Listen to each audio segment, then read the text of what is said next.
So I view the whole placement experience as like dating. Part of the secret sauce is that more than where the fellow goes, whether it's a committee or a personal office or executive branch or legislative branch, the quality of their experience is going to have more to do with the chemistry that they have with the people that they work with than it is in the jurisdiction or the state that individual represents.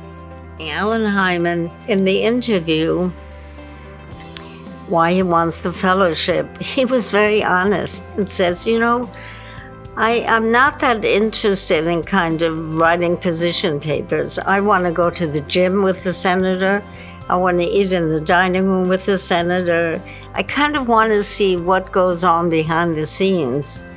And, we thought, well, that was rather unusual. But that's really what he did. And so he had a different... he was able to do it, because at that time, these fellows who had, very successful careers at very outstanding medical schools, they were as respected by the senator or the congressman as the fellow respected them.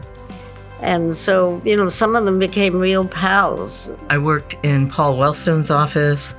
I was the only fellow in my group who went to that office to interview, and we had kept track of who's in which office, who's interviewing in which office, who's interested in which office, because we didn't want to create a real competitive kind of sense amongst the 6 of us.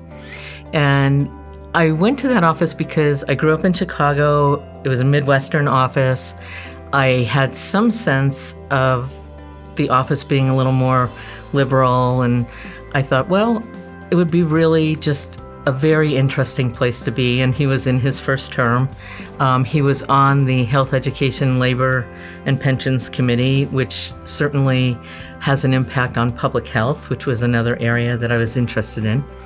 So I went and interviewed with his health legislative assistant, and then she had me interview with the legislative director, and they both liked me, and they said, well, would you be interested in working in the office? And I said, well, I think so.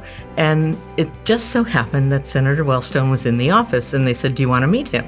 So I said, sure, I'd love to meet him. So they take me into his office. We're sitting at his conference table, and he starts asking me a bunch of questions. And then he looks at me and he goes, you can't leave this room until you agree to work for me. And so I said, okay. He said, well, then, by the way, there's a meeting at 4:00, which is only 20 minutes from now. Why don't you stay and go through the meeting with us? So that's how I ended up there. It was the office of Senator Dave Durenberger from Minnesota. And Dave and I clicked in the interview pretty quickly because he also had 4 boys. I'm from Wisconsin originally, so I was very intentional. I wanted to go to every congressional office and just to meet the staff and introduce myself and say, I'm from Wisconsin, I'm doing this health policy fellowship, and I'm really interested in what your priorities are in building a relationship with you and your staff. And through that process, I ended up in Ron Kind's office, and he happened to have a health policy advisor position open. His health policy advisor had just left to take on a new role. He was a senior member in the House on Ways and Means Committee, on the Health Subcommittee, and I immediately just hit it off with his chief of staff and with him and his policy director. And when I was there, just honestly was there to introduce myself. They offered me the role.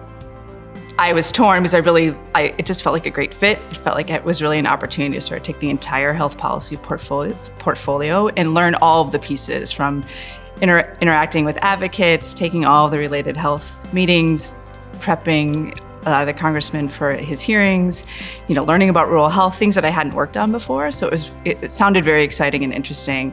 But when I took it back to RWJF and they were hesitant because Ron had never had fellows before.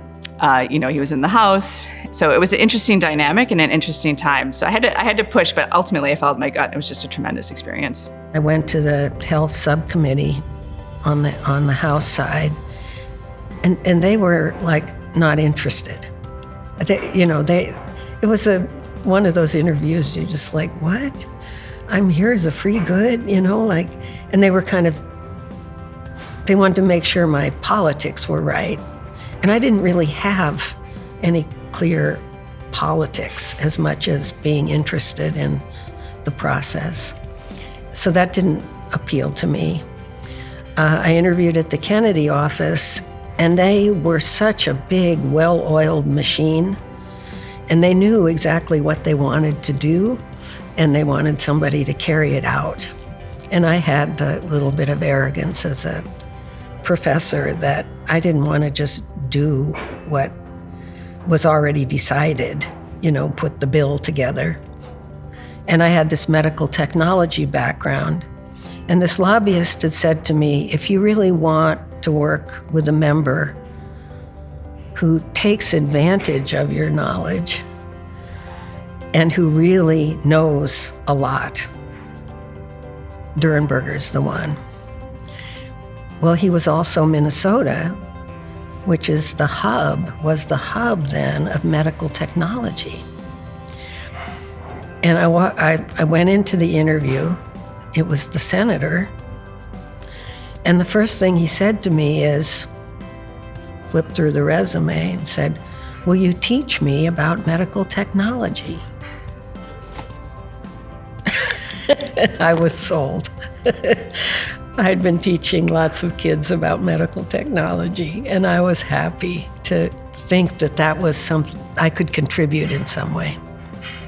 I placed quite late because I was directed to try to join a committee. And the parties had moved into the role of, they weren't dominant and they lost a lot of power and space. And the committees that I was trying to hire in the Democratic Party side were not able to hire anybody. So I ended up in a personal office for Sheldon Whitehouse, who was the junior senator from Rhode Island. And Marie Michnik said to me, he's amazing. You have a lot of interests aligned with him. It's a great office. And she said, he's the most liberal of all senators.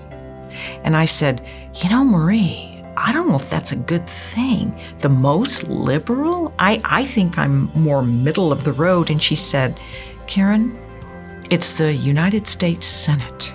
The most liberal person in that body is a little to the right of center. And it was true. He was very liberal and also the real thing. Brilliant, hardworking, never missed a beat, worked like crazy, and was very good to his staff and his fellows. I had a great year.